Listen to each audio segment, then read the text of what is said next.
ശക്തമായ മഴയിൽ തേവലക്കര പന്മന പഞ്ചായത്തുകളിൽ വ്യാപക നാശം. വീടുകൾക്ക് മുകളിൽ മരം വീണു. ഇടപ്പള്ളിക്കോട്ടയിൽ ഫ്ലെക്സ് ബോർഡുകൾ വീണ് വാഹനങ്ങൾ തകർന്നു.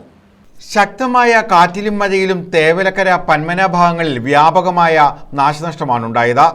പന്മന ഇടപ്പള്ളിക്കോട്ടയിൽ കഴിഞ്ഞ രാത്രി ശക്തമായ കാറ്റിൽ ഫ്ലെക്സ് ബോർഡുകൾ നിലംപതിച്ച് വാഹനങ്ങൾ തകർന്നു. ബൈക്കുകളും ഓട്ടോറിക്ഷയുമാണ് തകർന്നത്. ആളപായമില്ല. ഫ്ലെക്സിനടിയിൽപ്പെട്ട ഓട്ടോറിക്ഷ പൂർണ്ണമായും തകർന്നു. തേവലക്കര പാലക്കൽ ശിവൻപിള്ളയുടെ വീട്ടിൽ നിന്ന് ആഞ്ഞിലിമരം സമീപ വീട്ടിലേക്ക് മറിഞ്ഞു വീണു. തെങ്ങിൽ തട്ടി മരം നിന്നതിനാൽ വീട്ടിലേക്ക് പതിച്ചുള്ള അപകടം ഒഴിവായി. പാലക്കൽ സ്വദേശി അബ്ദുൾ അസീസിന്റെ വീട്ടിൽ നിന്ന് ആഞ്ഞിലിമരവും കടപുഴകി. വീടിന്റെ വശത്തേക്കാണ് ആഞ്ഞിലിമരം പതിച്ചത്. 9:30 അല്ല, അതിന് താഴെയാ. 8:30 മണിയൊന്നെ ആയിട്ടുള്ളൂ. അന്നേരം 8:30 മണിയാകത്തുള്ളൂ. ഭയങ്കര സൗണ്ട് കേട്ട് ഞാൻ പുറത്തിറങ്ങിയപ്പോൾ പശു കയറ് പൊട്ടിക്കാൻ തുടങ്ങി.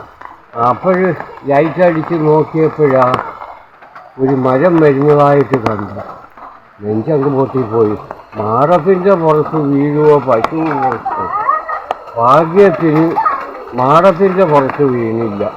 അങ്ങോട്ട് മാറി അങ്ങ് വീണ്. ചാണകവും മാടവും പോട്ടെ, വാഴ തെങ്ങും എല്ലാം പോട്ടെ, എന്നാലും ശരി, കുഴപ്പമില്ല. എൻ്റെ പശു രക്ഷപ്പെട്ടു. അതിലെനിക്ക് സന്തോഷം. ചേന്നങ്കര കുന്നേൽമുക്ക് ഇടയിൽ റോഡിൽ മരം ഒടിഞ്ഞു വീണു. ഇതേ തുടർന്ന് ഗതാഗതം സ്തംഭിച്ചു.